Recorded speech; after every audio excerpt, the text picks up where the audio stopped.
घरोई उपचार दूरेई देव एसिडिटी। कारण जानतु अधा समस्या होइजिबो दूर।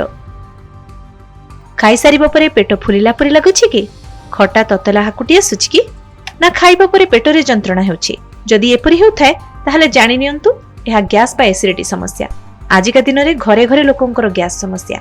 एहा किछि बड़ कथा नुहे, किंतु एहाकु अवहेला कले आगकु पेटरे अल्सर, खाद्यनळी संक्रमण एपरिक हार्ट अटैक मध्य हेबार आशंका थाए। किंतु चिंता करिवार किछि नाही, कारण जदि एसिडिटी रो सठिक कारण जानिबे ताहले अधारु अधिक समस्यार समाधान होइजिबो।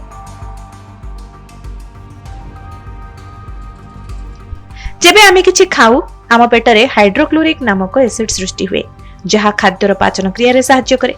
किंतु जदि खाद्य खाइबा शैली ठीक नथिबो ताहले ए एसिड आवश्यकता ठारो अधिक सृष्टि हुए। फलरे स्पिन्स्टर मसल दुर्बल होई जाय। एही मसल एक बल्ब भली काम करे, जहा एसिड को ऊपर को आसीबा को दिए नाही। किंतु जदि खाइबा शैली खराब करंती ताहले ए बल्ब दुर्बल होई एसिड ऊर्ध्वगामी हुए। फलरे हमर छाती पोड़ा, पेट काटिबा, बांती, पेट फुलिबा परि समस्या हुए। सुखिला लंका खाद्य रे शामिल करिबा, हेवी मसला युक्त खाद्य खाइबा, सकाळु खाली पेटरे कॉफी बा चा पीबा किंबा दिन रे बारंबार चा भली एसिडिक पानीय पीबा गैस सृष्टि करिवार मूल कारण। जदि आपनकु भोक लागुनी तथापि पाटी टकलामी जोगु लीजर रे किछि ना किछि खाइबा जारी रखिछंती ताहेले भी एसिडिटी हुए।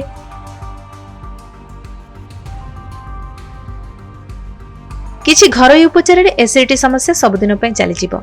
जेमिति एलोवेरा बा घी कुआरी एहार रस को प्रतिदिन सेवन कले एसिडिटी दूरेई जिवो। सकाळु सादा पानी पी नित्यकर्म सारिबा परे एलोवेरा जूस रु 30 ग्राम पियंतु।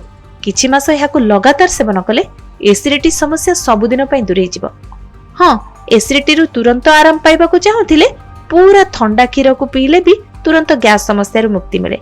हेले सबुदिन पय एसिडिटी रु मुक्ति पाइबा को चाहुथिले क्षीर रे मुलेठी काठी को फुटाई से क्षीर को लगातार सेवन करंतु। सोइबा को जिबा आगरु एहाकु पीबा दरकार।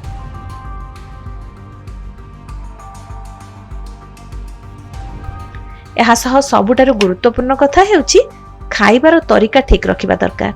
रातिर खाइबा 7टा पूर्वरु कले भलो। खाइबा परे तुरंत सुअंतु नाही, बरं किछि समय चालिबा परे सोइबा को जानतु। हां, राति खाइबा और सोइबा भितरे 2 ରୁ 3 घंटार अंतर रहिबा दरकार। उपरोक्त घरोई उपचार सहित एभଳି जीवनशैली को बदलाई देखंतु। आपनकु कष्ट देउथिबा एसिडिटी निश्चय छु होइजिबो। ब्यूरो रिपोर्ट, कनक डिजिटल।